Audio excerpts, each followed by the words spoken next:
Welcome to livingpianos.com. Robert Estrin with how to create beautiful melodies. And what more beautiful melody than Clair de Lune? I'm going to show you how to approach this, but this will actually apply to almost any melodic music you play. What I'm going to show you is one technique. Now, there are countless techniques, and I have several videos on Clair de Lune that you can reference in the description. But today I'm going to show you something I've learned from living with my wife, Florence Estrin, for many years, who is a magnificent flutist. And the way she uses the air in order to capture the phrase and to have a melodic line that carries the listener is something that I've literally lived with for decades. And I want to share with you because it translates to piano playing. And honestly, having a background with a wind instrument or singing, or even a bowed instrument can be enlightening for a pianist because after all, you're playing a percussion instrument and trying to get a melodic line, you have to understand what that really is about on an instrument that's capable of a sustained line. So I'm going to play Clair de Lune for you now, just the beginning part, and then I'm going to explain what I'm doing to create this beautiful singing quality to the melody.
Such gorgeous writing, the harmonies, the melody. Of course, being in rhythm on this is vital to capturing the mood. The worst mistake you can make with Clair de Lune, as I've pointed out in videos in the past, is to take too slow a tempo and not to hold the long notes long enough. The rhythm is not what you might think it is. If you count it, try to count it with the very slow dotted quarter note. Once again, check the description for videos that talk about this and will help you with the rhythm, because that's a vital part of this. Well, what I'm going to talk about today is that flowing line. And it's the idea not just of, as I mentioned in other videos in the past, in creating beautiful melodic lines, giving more energy to higher notes, just like you would naturally with your breath when you're singing or playing a wind instrument. But it's also elongating those top notes just a little bit more air, if you will, in the flute, or I play French horn, and getting to the peak of a melody, having a little bit more time there so you ride over the top of the line. Listen to the difference if I play it without taking any extra time. I hate to use the word time because it really isn't a rhythmic distortion as much as it is a filling up the sound akin to the air on a wind instrument or when singing. This is what would happen to ride over those top notes without filling them up.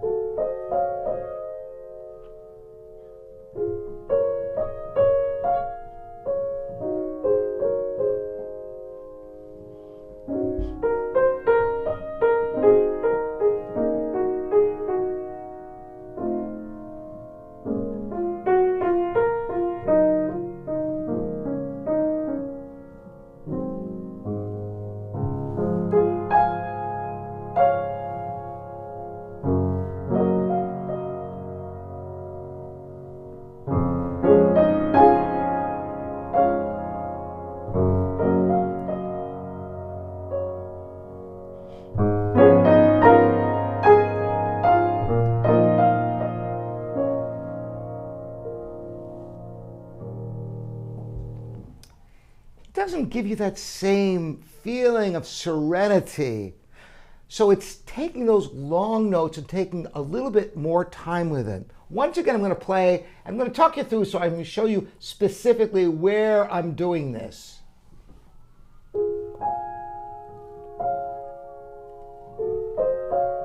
Even there, just a little bit on the top third. There again.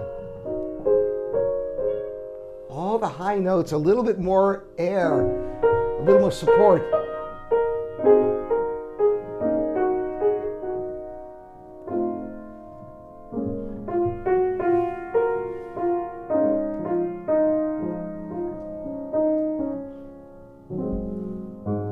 It's hard to conduct while playing.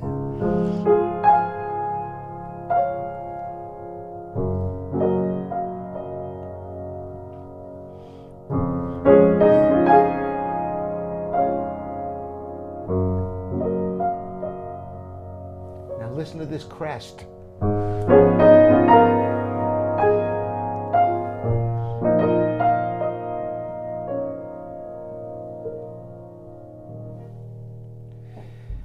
I hope you can grasp what I'm showing you. It's very subtle because if it's done too much, it would be a rhythmic distortion, which would ruin the melodic line.